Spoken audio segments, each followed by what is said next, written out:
Dr Benfissa Ahmed donne la solution à l'instauration de la démocratie dans le monde, pensez au nombre de victimes chaque année qui tombent le jour du vote dans les pays africains ou autres pays en voie de développement. Et pensez aux différents scrutins avec des résultats mirobolants avoisinant l'unanimité, c'est-à-dire le 100% dans presque tous les pays africains. Déçu de n'être pas nommé à la place du dissident chinois, bien sûr. Je suis à vous suggérer une autre façon de discerner ce prix. C'est d'abord de choisir des scientifiques pour le discerner. Ce prix Nobel de la paix, car eux seuls détiennent des vérités scientifiques qui sont universelles, c'est-à-dire qu'elles sont vraies, indépendantes de la notion du temps et de la notion du lieu. Une vérité scientifique est identique à Paris, à Pékin, à New York et même à Tombouctou.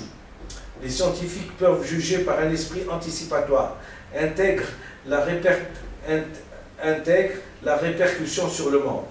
La non-intégrité peut être inconsciente, involontaire dans ce cas. Elle sort du cadre de la diffamation, car elle est toujours proportionnelle au degré de connaissance d'une personne. Elle est donc sujette à certains aléas. Donc j'appelle le comité du prix Nobel de la paix de ne plus siéger pour décider à quelle personne ils doivent discerner le prix Nobel de la paix. Je les invite à choisir des scientifiques, des Norvégiens, des scientifiques pour qu'ils discernent ce prix Nobel de la paix. Ainsi, des vérités.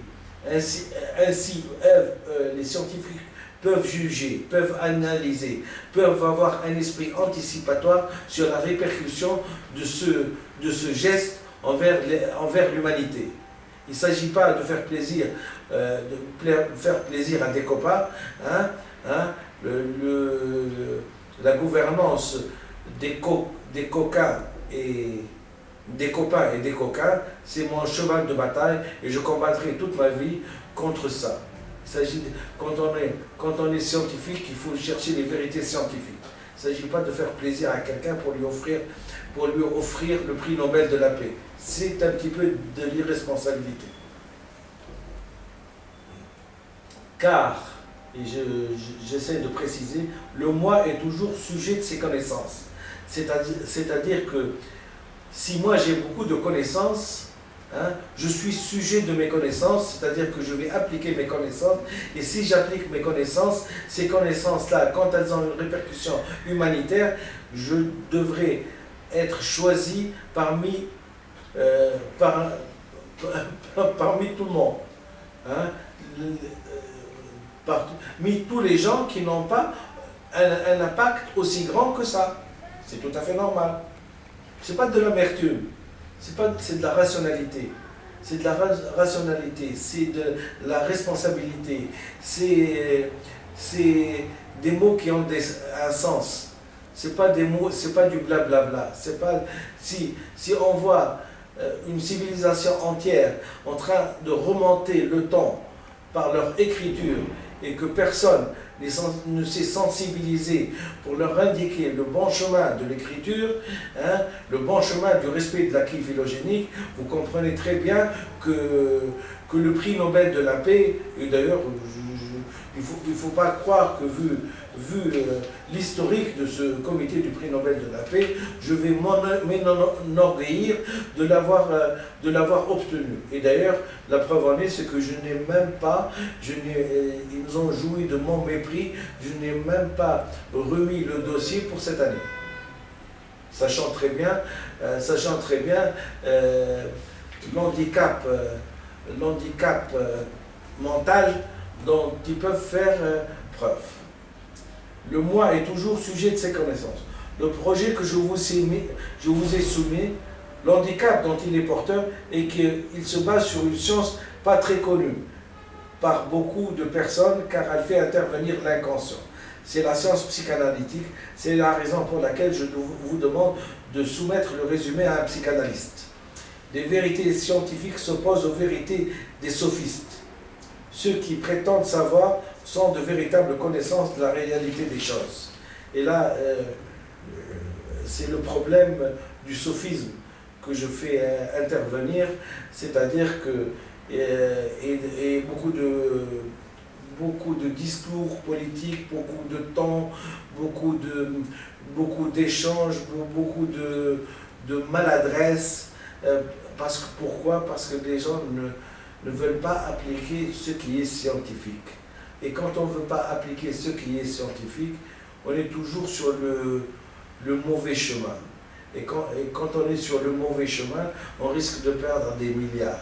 Et on risque de faire des récessions mondiales. Pourquoi? Par fierté, par non-reconnaissance à un individu ou à une personne de connaître mieux que vous. C'est ça. C'est un petit peu ça. C'est de croire détenir un talisman, de répondre à toutes les solutions et de répondre à tout. Non, on ne peut pas répondre à tout.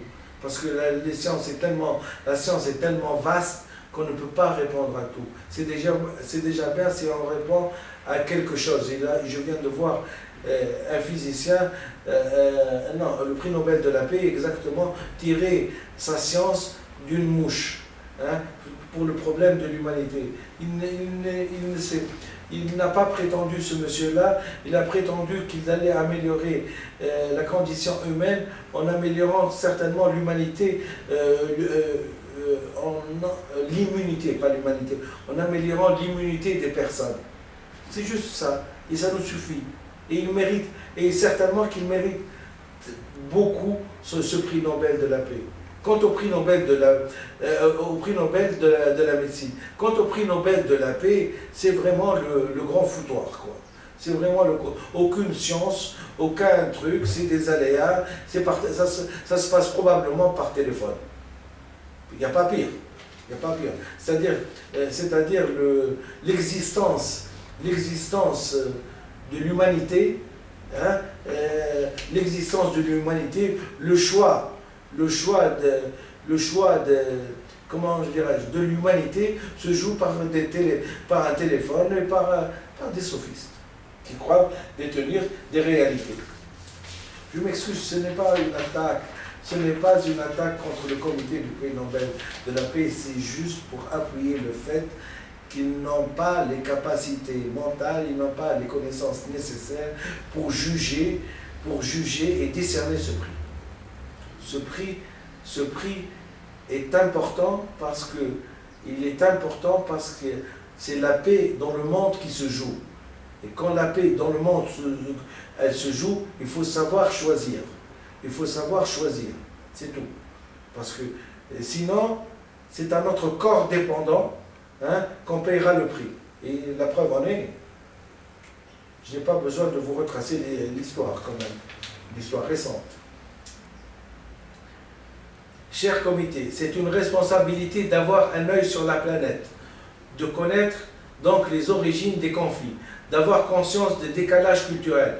Il ne faut jamais donc sombrer dans le spectaculaire, pourvoyeur d'irrationalité. Un acte qui doit être soutenu, doit être soutenu. Il y va de l'avenir de l'humanité. Sombrer dans la passivité ou applaudir à un manifestant parce qu'il a rédigé un manifeste, c'est vraiment faire le jeu de la passivité à l'action. Et donc, constater le terrorisme horrifié sans le guérir. Je profite du moment pour illustrer l'influence des médias et des politiques sur votre choix. Les trois extraits. Le premier montre la célérité par laquelle on peut discerner un prix aussi prestigieux que le prix Nobel de la paix. Le deuxième montre que les citoyens chinois, eux-mêmes, ont la même analyse que la mienne, pour souligner que la nomination est inappropriée. Le troisième souligne ce qu'exprime cette nomination. Article de Libération. Le premier ministre chinois censuré en Chine, du 6 octobre 2010. Les médias chinois muets sur le Nobel de la paix de Liu Xiaobo, mis à jour. La dépêche officielle, c'est-à-dire que la dépêche officielle de la Chine, hein, a répondu et a pris position contre la nomination d'un Chinois. Vous comprenez très bien que ce peuple, hein, qu'il y a 30 ans, 30 ans avait un bol de riz pour tout aliment par jour, hein, jusqu'à quel point il est arrivé à sa sagesse. Sa sagesse est arrivée à un tel point qu'il n'a pas accepté que son chinois, que le dissident chinois ait obtenu le prix Nobel de la paix. C'est une sagesse. C'est une sagesse. La dépêche officielle, une insulte au prix Nobel de la paix. C'est très bien. Ce samedi matin, l'immense majorité des journaux chinois en Chine, quotidien du peuple, et China Daily en tête, n'évoquent pas Liu Xiaobo et ne reprennent même pas la dépêche officielle parue dès vendredi soir qui dit tout le mécontentement de la Chine. Seul le quotidien de la jeunesse, organe de la jeunesse communiste, la publie telle qu'elle, sous le titre « Le dissident chinois Xiaobo nominé, une insulte au prix Nobel de la paix ». Pour la presse chinoise, le Nobel traduit la peur de l'Occident. Effectivement, c'est le problème que j'ai soulevé, c'est que les armes agissent en nombre chinoise. Et donc, plus on a d'armes, plus on est enclin à ne pas caresser le chat à l'encontre de son poil, comme on dit. L'attribution du prix Nobel de la paix au dissident Liu Xiaobo n'est rien d'autre qu'une expression supplémentaire de ses préjugés, derrière lesquels se cache la crainte extraordinaire que leur inspire l'essor de la Chine et du modèle chinois, écrit Global Times, un journal populaire en mandarin, fer de lance des critiques contre ce prix Nobel. Dans un éditorial, ce journal ajoute que si la Chine se dotait d'un système démocratique multipartite tel que le préconise Liang, alors le sort de la Chine ne serait probablement pas le meilleur que celui de l'Union soviétique ou de la Yougoslavie, et le pays serait probablement rapidement effondré. Oui, parce que le problème de la démocratie, et je rejoins cette critique, c'est que chaque pays a sa spécificité. Si certes il faut garder un œil sur le désir du peuple, sur la démocratie, mais l'évolution des êtres n'a pas évolué d'un même tenant dans tous les pays du monde, et il y a une phase où un certain dirigisme, un certain autoritarisme est nécessaire pour qu'on évolue. Encore faut-il que ce dirigisme, cet autoritarisme, hein, soit dans l'application des critères reconnus par le monde entier, hein, comme critères de développement, à savoir par exemple les paramètres, ce que j'appelle les paramètres du langage, c'est-à-dire le respect de l'acquis phylogénique. Mais la démocratie, comme en France, comme dans tous les pays civilisés ou prétendus l'être, hein, elle a évolué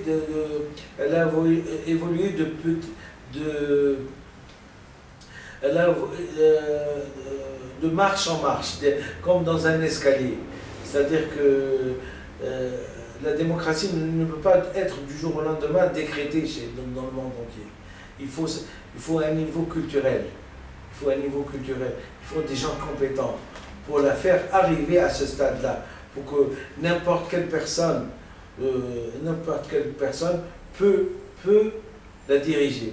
Et j'en veux pour preuve le fait que les gens qui sont en train de diriger maintenant les pays comme l'Angleterre, la France, l'Espagne, ce sont des gens jeunes.